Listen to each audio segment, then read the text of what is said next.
عزیز دوستوں، بزرگوں اور بھائیوں، کچھ چیزیں ایسی ہیں جن کا قرآن مجید نے بارہا تذکرہ فرمایا ہے۔ قرآن پاک کسی چیز کا ایک بات بھی ذکر کر دے تو وہ چیز ہمارے لیے دستور حیات اور منشور زندگی بن جاتی ہے۔ لیکن اگر اللہ تبارک و تعالیٰ کسی چیز کا بار بار تذکرہ فرمائے تو معنی یہ ہے کہ اس کی ہمیں بہت ہی زیادہ ضرورت ہے۔ ان چیزوں میں سے ایک چیز صبر ہے۔ قرآن پاک نے 100 سے زیادہ مرتبہ صبر کا تذکرہ فرمایا ہے۔ اتنی بڑی بات کو سمجھیے گا کہ 100 سے زیادہ مرتبہ قرآن پاک نے تذکرہ کیا ہے صبر کا، اور مختلف انداز میں۔ کہیں فرمایا کہ وَبَشِّرِ الصَّابِرِينَ، اے محبوب صبر کرنے والوں کو خوشخبری سنا دیجیے۔ کہیں فرمایا اِنَّ اللَّهَ مَعَ الصَّابِرِينَ، بے شک اللہ صبر کرنے والوں کے ساتھ۔ تو مختلف انداز میں، مختلف طریقوں سے اللہ تعالیٰ نے صبر کا تذکرہ فرمایا۔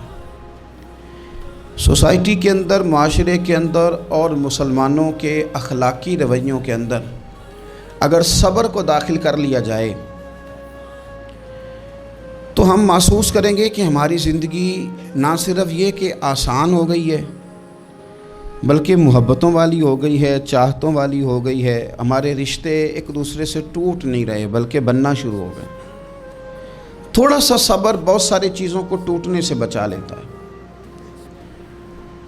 قرآن مجید کی جو آیت کریمہ میں نے تلاوت کی، یہ سورہ آل عمران کی آخری آیت ہے۔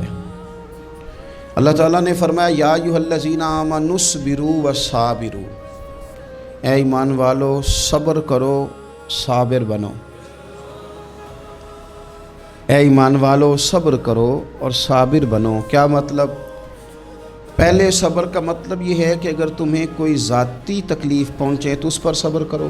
وصابروا، اس کا معنی یہ ہے کہ اگر دشمن کے مقابلے میں کسی اور کی طرف سے کوئی تکلیف آئے تو اس پر بھی صبر کرو۔ پھر فرمایا ورابطوا، اور ہمیشہ کمر بستہ رہو، اسلامی سرحدوں کے پہرے دار رہو۔ واتقوا اللہ، اللہ سے ڈرتے رہو۔ لعلکم تفلحون، اس امید پر کہ اللہ تمہیں کامیابی عطا فرما دے، تم فلاح پا جاؤ۔ یا ایھا الذین آمنوا اصبروا وصابروا، اے ایمان والو صبر کرو اور صابر بنو۔ صبر کرو، صابر رہو، یعنی جو ذاتی تکلیف آئے اس پر بھی صبر کرو۔ اور مصابرہ کا معنی سامنے سے آنے والی تکلیف، اگر بیماری آ گئی، کوئی پریشانی آ گئی، کہیں کوئی اپنا دنیا سے چلا گیا تو یہ ذاتی تکلیف ہے، اس پر بھی صبر کرنا۔ اور اگر اپنوں نے، بیگانوں نے کوئی تکلیف پہنچا دی، کوئی اذیت دے دی، وہ اذیت کئی صورتوں میں ہو سکتی ہے۔ تانا بھی ایک اذیت ہے، طنز بھی ایک اذیت ہے، کسی شخص کے بارے میں غلط کلمہ کہنا بھی ایک اذیت ہے، اور مقابلے میں کھڑے ہو جانا، لڑائی کرنا، یہ بھی ایک اذیت ہے۔ اس پر بھی صبر کرو۔ ورابطوا، اور اس طرح کرو کہ کمر بستہ رہو، جد و جہد کرتے رہو۔ واتقوا اللہ، اللہ سے ڈرو۔ لعلکم تفلحون، تاکہ تم کامیاب ہو جاؤ۔ صبر جب آپ کرتے ہیں نا، اور صبر کا ارادہ کرتے ہیں تو اللہ تعالیٰ صبر کی توفیق بھی عطا فرماتا ہے۔ ہم نے یہ دیکھا ہے کہ ہمارے پاس نعمتوں کی کمی نہیں، ہمارے فریزر خوراک سے بھرے ہوئے ہیں، ہمارے دسترخوانوں پہ انواع و اقسام کی چیزیں چنی ہوئی ہیں، ہماری الماریوں میں کئی ہمارے لباس تیار شدہ لٹکے ہوئے ہیں، ہماری جیبوں میں ہماری ضرورت کا سرمایہ اللہ نے ہمیں دے دیا ہے۔ لیکن اس کے باوجود جو لوگ ایک دوسرے سے پیار نہیں کر پا رہے، جو ایک دوسرے کے قریب نہیں جا پا رہے، تو اس کی وجہ یہ ہے کہ صبر نہیں رہا، حوصلہ نہیں رہا، کسی چیز کو برداشت کرنا ہمارے مزاج کا حصہ ہی نہیں رہا۔ اور پھر چونکہ امت مسلمہ نے انقلاب برپا کرنا تھا، دنیا کو پیغام حق دینا تھا، اگر ان کے اندر حوصلہ ہی نہیں ہوگا، اگر انہیں صبر ہی نہیں کرنا آئے گا، استقامت ہی نہیں ہوگی، کہیں رکنا ہی نہیں آئے گا، تو یہ میدانوں کو سر کیسے کریں گے؟ کامیابیاں کیسے ان کا مقدر بنے گی؟ رمضان المبارک میں بھی ماحول یہ ہو کہ افطاری سے 1 گھنٹہ پہلے نظر پوری ٹک جائے گھڑی پہ، اور تھوڑا سا بھی صبر مشکل ہو۔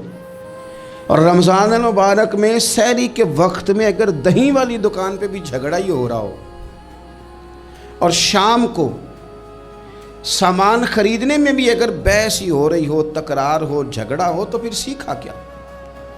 پھر وہ جو ہمیں تربیت دی جا رہی تھی کہ ہم نے صبر کرنا ہے، تو پھر ہم نے اس میں حاصل کیا کیا؟ حدیث پاک سنیں گے، آپ کی طبیعت بڑی ٹھنڈی ہوگی۔ میرے نبی پاک صلی اللہ تعالیٰ علیہ وسلم نے ارشاد فرماتے ہیں کہ جو بندہ سوال سے بچنا چاہے گا، ارادہ کرے گا اللہ میں نے کسی سے نہیں مانگنا، فرمایا جو سوال سے بچنا چاہے گا رب اسے سوال سے بچا لے گا۔ اور جو لوگوں سے بے نیاز ہونا چاہے گا، کہے گا یا اللہ مجھے دنیا داروں کا محتاج نہ بناؤ، اپنی بارگاہ سے عطا فرما۔ جو لوگوں سے بے نیاز ہونا چاہے گا اللہ لوگوں سے بے نیاز کر دے گا۔ اور فرمایا جو صبر کا ارادہ کرے گا اللہ اسے صبر کی توفیق بھی عطا فرما دے گا۔ ارادہ تو کرے، پروگرام تو بنائے، توفیق تو اللہ دے گا۔ جو صبر کا ارادہ کرے گا اللہ صبر کی توفیق بھی عطا کر دے گا۔ اور حضور صلی اللہ تعالیٰ علیہ وسلم فرمانے لگے، یاد رکھو کسی بندے کو جو بہترین تحفہ دیا گیا ہے نا، اگر کسی کو کوئی بہترین عطیہ ملا ہے تو پھر اللہ تعالیٰ نے اسے صبر عطا فرمایا ہے۔ یہ بہترین تحفہ ہے، اس سے زندگی سنور جاتی ہے، اس سے انسان باوقار اور مطمئن ہو جاتا ہے، اس سے اس کے شب و روز آسانی سے بیتتے ہیں، وہ دنیا کی پک ڈنڈیوں سے آسانی سے گزر کے اللہ کی بارگاہ عالی مرتبت میں سرخرو ہو کر حاضر ہو جاتا ہے۔ لیکن اگر بے حوصلہ ہو، صبر نہ ہو، پھر نقصان روز بروز بڑھتا ہے۔ اور پھر میرے رسول پاک صلی اللہ تعالیٰ علیہ وسلم ارشاد فرماتے ہیں کہ اصل بات یہ ہے کہ اللہ تعالیٰ نہ کسی بندے کا درجہ بلند کرنے کا ارادہ فرماتا ہے، لیکن اس کے اعمال اس طرح کے نہیں ہوتے کہ اس کا درجہ بلند کیا جائے۔ اب رب کیا کرتا ہے، اللہ تعالیٰ اس کو مال کی، جان کی، اولاد کی کسی مشکل میں ڈال دیتا ہے، اس مصیبت پر وہ بندہ صبر کرتا ہے تو اللہ تعالیٰ اس کا درجہ بلند فرما دیتا ہے۔ اعمال اس قابل نہیں تھے کہ درجات بلند ہوں، وہ اعمال کی بنیاد پر نہیں کر سکتا تھا تو اللہ نے کسی مشکل میں ڈال کے نہ اپنے فضل سے درجہ بلند کر دیا۔ اب جو راہ طریقت کا مسافر تھا، جو سلوک کی منازل طے کر رہا تھا، جو اللہ رسول کے قریب جانے چاہ رہا تھا، اس کے لیے کتنی آسانی ہو گئی کہ مجاہدہ تو زیادہ نہ کر سکا، کثرت سے نفلی صوم و صلات کا بندوبست تو نہ کر سکا، تھوڑا سا صبر کیا، رب نے اپنا اور اپنے محبوب کا قرب عطا فرما دیا۔ تو یہ تو آپ صبر کرنے کے لیے جب نکلے ہیں تو آپ نے تو رب رسول کو پا لیا۔ یہ صبر تو وہ والا سفر ہے جس کی جو منزل ہے وہ اللہ رسول کا قرب ہے۔ ہم لوگ تھوڑی تھوڑی باتوں میں حوصلہ ہار جاتے ہیں، صبر چھوڑ جاتے ہیں، پریشانی بڑھ جاتی ہے، پتہ نہیں ایسے محسوس ہوتا ہے کہ جیسے یہی بندہ دنیا کا سب سے دکھی بندہ ہے۔ تو ایک تو یہ کہ ذاتی حیثیت سے صبر کرے، ایک یہ کہ پھر دشمن کا جب مقابلہ ہو، آمن نصبرو و صابرو، آپ کا جب مقابلہ سامنے کسی کے ساتھ ہو تو پھر تیر، تلواریں، اسلحہ، بندوقیں یہ نہیں زیادہ لڑتی، میدانوں میں حوصلے لڑتے ہیں، میدانوں میں صبر لڑتا ہے، میدانوں کے اندر توانائیاں لڑتی ہیں۔ میدان کربلا کے اندر کوئی مقابلہ نہیں تھا تیر کا تیر کے ساتھ، تلوار کا تلوار کے ساتھ کوئی مقابلہ نہیں۔ میدان کربلا کے اندر ظلم کا صبر سے مقابلہ تھا، فتح کے ڈنکے یزید نے بجائے تھے، جشن ابن زیاد نے منایا تھا، لیکن قیامت تک اللہ نے جو فتح عطا فرمائی ہے تو وہ حسین ابن علی کے صبر کو عطا فرمائی، وہ سیدنا امام علی مقام کے صبر کو ملی۔ عزیز بھائی، صبر ہی ہمیشہ فاتح ہوتا ہے، صبر ہی جیتا کرتا ہے، صبر ہی کامیابیاں دیتا ہے، نتیجے صبر کے نکلتے ہیں، صبر کے حوصلے کے نتیجے ہوتے ہیں۔ ہماری جلد بازی ہمیں شکست خوردہ کر دے گی، ہمارا حوصلہ نہ ہونا ہمیں ہرا دے گا، ہم کمزور پڑ جائیں گے اگر ہم بے حوصلہ ہو جائیں گے۔ سنو، میرے نبی پاک علیہ السلام نے تربیت کی، حضور اپنی امت کو درس دیتے ہیں، حضور فرماتے ہیں پہلے تو کوشش ہی نہ کرو کہ تمہاری دشمن سے لڑائی ہو، اس چکر میں ہی نہ پڑو کہ لڑائی ہو۔ مسلمان امن والے ہیں، یہ پرامن لوگ ہیں، یہ امن پسند ہیں، یہ داعیے امن ہیں، یہ معاشرے میں مومن ہونا امن کی علامت ہے۔ فرمایا پہلے تو یہ پروگرام ہی نہ بناؤ کہ تمہاری لڑائی ہو، اور فرمایا پھر اگر ہو جائے نا تو پھر صبر کے ساتھ مقابلہ کرو، پھر ڈٹ کے مقابلہ کرو، اور پھر یاد رکھو کہ یہ جو جنت ہے یہ تلواروں کے سائے میں ہے، جنت تلواروں کے سائے میں تمہیں ملے گی۔ پھر ڈٹنا سیکھو۔ پہلے تو بات یہ کہ تم یہ ارادہ ہی نہ کرو لڑائی، اور اگر کبھی ہو جائے وہ لوگوں کو بتاؤ کہ ہیں ہم پرامن لوگ، پر دین کے لیے کھڑا ہونا ہو تو پھر ہم سے زیادہ کسی کو کھڑا بھی نہیں ہونا آتا، پھر ہم سے زیادہ کسی کے پاس طاقت بھی نہیں۔ حضرت مولا علی شیر خدا رضی اللہ تعالیٰ عنہ کے زمانے میں کفر کے ساتھ ایک جنگ ہو رہی تھی، تو کافروں نے نا جاسوس بھیجے کہ یار پتہ تو کرو مسلمانوں کی تیاری کس طرح کی ہے۔ تو جاسوس واپس جا کے کہنے لگا سمجھ کوئی نہیں آئی ان کی، وہ تو راہب قسم کے لوگ ہیں، صوفی قسم کے لوگ ہیں، وہ تو کٹے ہوئے ہیں دنیا سے، مسلوں پہ بیٹھ جاتے ہیں، رات کو تو لگتا ہے دنیا سے تعلق ہی کوئی نہیں، لیکن سویرے اٹھ کے میدان میں تلوار لے کے نکلتے ہیں تو لگتا ہے ان سے بڑا مجاہد ہی کوئی نہیں۔ یہ عجیب لوگ ہیں کہ رات کو مسلح پہ بیٹھیں تو لگتا ہے کٹ گئے دنیا، یہ صوفی لوگ ہیں، درویش ہیں۔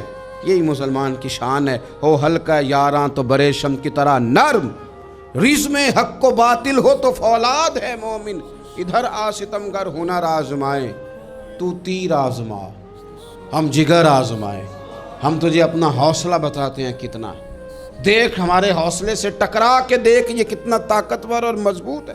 تو عزیز بھائی، اگر زندگی میں آپ کو صبر کرنا آ گیا، میں بڑے دنوں سے یہ عنوانات بیان کر رہا ہوں، اور آج تو خصوصی طور پر رمضان شریف کے اس جمعے میں اپیل کرنا چاہتا ہوں آپ سے کہ کمزور باتیں کرنی چھوڑ دیں، مایوسی کے جملے اپنی زندگی سے نکال دیں۔ ہم مسلمان ہیں، آپ بیمار ہو گئے ہیں تو یہ بھی خدا کا فضل ہے، گناہ معاف ہوں گے۔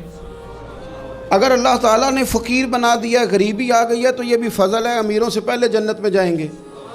اگر اللہ تبارک و تعالیٰ نے کسی جگہ آپ کو مکان نہیں دیا اور دوسرے کو دے دیا ہے تو آپ وہ لوگ ہیں جو عظیم سنت ادا کر رہے ہیں سیدنا بلال حبشی کی۔ اگر کسی جگہ کوئی کمزوری آ گئی ہے، کوئی پیچھے رہ گئے ہیں تو یہ خدا کا فضل ہے۔ اللہ تعالیٰ نے چاہا ہمارے لیے جو فیصلہ تو ہم اس پہ راضی ہیں، لیکن اپنی زندگی میں اور شکوے اتنے بڑھا لیے، ہم نے اتنے بڑھا لیے کہ لوگوں سے شکوے کرتے کرتے رب رسول سے بھی شروع کر دیے۔ غلام بھی کبھی شکوہ کرتا ہے، آقا کا بھی شکوہ ہوتا ہے، بندہ بھی کبھی شکوہ کرتا ہے، رب کا بھی شکوہ ہوتا ہے، یہ بھی کبھی ہوتا ہے۔ آپ نہ مانے پر یہ شکوہ ہے کہ میں بڑے ڈاکٹروں کے پاس گیا ہوں آرام نہیں آیا، نہ مانے پر یہ شکوہ ہے میں نے کبھی کسی کو ستایا تو نہیں پر میرے حالات نہیں ٹھیک ہوتے۔ آپ نہ مانے پر یہ شکوہ ہے کہ فلانے کے پاس دولت زیادہ ہے، اس نے پتہ نہیں وہ آگے نکل گیا اور میں پیچھے رہ گیا، نہ مانے پر یہ شکوہ ہے۔ کس سے کر رہے ہو؟ رب رسول سے؟ او آس بولے تے او دی مہربانی اساں تے لاڈ ہی لڈاونے نے۔ کس سے شکوہ کر رہے ہو؟ خدا کے بندو، غلام غلامی کرتے ہیں تو شکوے کرتے ہیں کوئی؟ حضرت ام سلمہ رضی اللہ تعالیٰ عنہ، شوہر کا نام ہے ابو سلمہ، بیٹے کا نام ہے سلمہ، کہتی ہیں میں، میرا شوہر، میرا بیٹا، تینوں، چھوٹا بیٹا میرا، ہم نکلے مکہ مکرمہ سے مدینہ طیبہ جانے کے لیے۔ ایک ہی بیٹا ہے، خاندان جمع ہے، شوہر کی گود میں بیٹا، اونٹ کے پیچھے میں۔ فرماتی ہیں مدینے کی سرحد آ گئی تو میرے میکے والے آ گئے، کہنے لگے ابو سلمہ نہیں لے جانے دیں گے مدینے اپنی بیٹی کو۔ میں نے کہا میں مسلمان ہوں، میں تو اپنے شوہر کے ساتھ مدینے جاؤں گی۔ انہوں نے کہا نہیں جا سکتے، تو نے جانا ہے تو جا، ہماری بیٹی نہیں جائے گی۔ زبردستی مجھ سے انہوں نے مجھے میرے شوہر سے الگ کیا۔ کہتی ہیں پھر میرے شوہر کے قبیلے والے آ گئے، وہ کہنے لگے اگر تم اپنی بیٹی کو نہیں نہ جانے دیتے تو یہ جو ہمارا پوتا ہے یہ ہماری نسل ہے، تمہارا نہیں، اسے ہم نہیں جانے دیں گے۔ وہ بچہ اپنی طرف کھینچتے تھے، میں اپنی طرف کھینچتی تھی، مدینے کی سرحد پہ۔ یہ جھگڑا زمین کے لیے نہیں ہو رہا، مکان کے لیے نہیں ہو رہا، حضور کے مدینے جانے کے لیے ہو رہا، حضور کے مدینے جانے کے لیے ہو رہا، مدینے جانے کے لیے ہو رہا۔ لنگ کئی مہینے تے برس گئے تے تیری دید نو دیدے ہی ترس گئے۔ انہوں نے بچہ کھینچا، میں نے اپنی طرف کھینچا، میرے بچے کا بازو اتر گیا۔ فرماتی ہیں میرے شوہر مدینے چلے گئے،